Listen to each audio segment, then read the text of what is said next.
Thank you. Tonight, questions about a possible connection to the worst day in American history. Did an admitted con man turned informant tip authorities, including a state senator and a U.S. senator, to a threat against the World Trade Center? News Channel 5's Kathleen Walter is joining us with the results of a News Channel 5 investigation tonight. Kathleen. Well, Jim, Randy Glass is a man with a criminal past, but someone the government trusted enough with very sensitive and classified intelligence information. There is no dispute he was wired into international arms dealers and may have heard about terrorist threats to the United States. What did a local and U.S. senator from Florida do with the information he says he passed along? The unthinkable, terrorists using airplanes as deadly weapons to attack the Pentagon and the World Trade Center.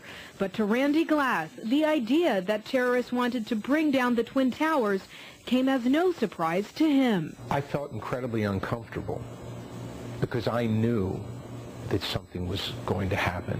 For more than 2 years, Glass was caught up in an international arms deal. An admitted con man living in Boca Raton, Florida, Glass put his skills to work for the government. An informant to the FBI and Florida's alcohol, tobacco, and firearms, Glass and other agents posed as illegal arms dealers, hawking arms purportedly diverted from U.S. military armories and luring in prospective weapons buyers who might have been linked to terrorism. His life as a secret agent was chronicled on tape. What would you do? I'd kill him. I'll kill you. Through accused middleman Diamoitian, Glass was introduced to weapons buyers who said they had connections to Islamic militant groups with possible links to Osama bin Laden. You know who supplies him with money? Who? Osama bin Laden. Oh, that's very nice. Yeah. Well, thanks for mentioning that. Americans were the enemy, and that the purpose of obtaining these weapon systems and nuclear materials was to use against Americans. And Glass says threats against Americans didn't end there. I did know that there was a plan of attack on the United States, and the World Trade Center had been mentioned. But in the summer of 2001, Glass's undercover work came to an end. 3 months before September 11th, he reached out to Florida State Senator Ron Klein and told him about threats against national security. Klein says he doesn't recall any mention of World Trade Center threats.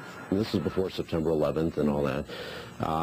Again, it was enough information for me to say I don't know exactly what to do with this other than to contact one of my federal colleagues. And so State Senator Ron Klein contacted the office of Florida Senator Bob Graham, the chair of the Senate Intelligence Committee. According to a Graham spokesperson, Jill Greenberg, caseworker Charlie Leon spoke with Glass last summer prior to September 11th. Glass claiming he had at least 6 conversations with the caseworker.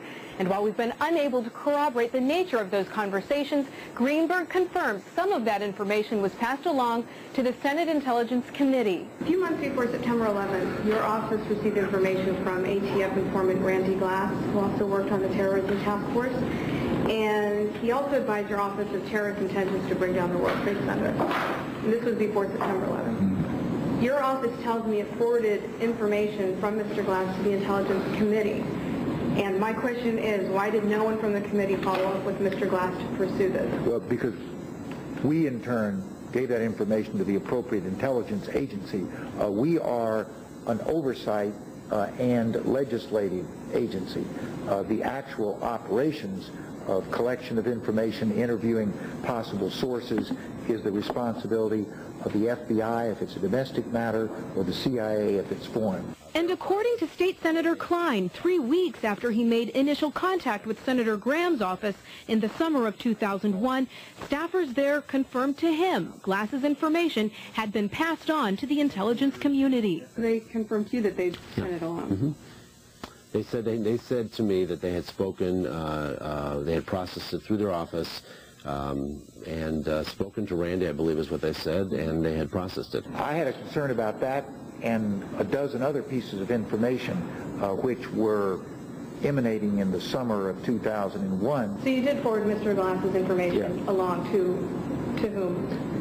I cannot say what agency, but the agency that we felt was the most appropriate one for the nature of the information that he was providing. Despite his keen insight into the world of terrorists, Randy Glass says that until recently, no one from any intelligence agency has contacted him. And since our interview with Senator Graham in Boca Raton last month, his office offered this clarification, that Mr. Glass did not provide any information to our office prior to September 11, 2001 that needed to be pursued by intelligence agencies. When I was interviewed in Boca Raton, I said that I did know of this individual and that he had been in touch with the Intelligence Committee, but I didn't indicate when that contact had taken place.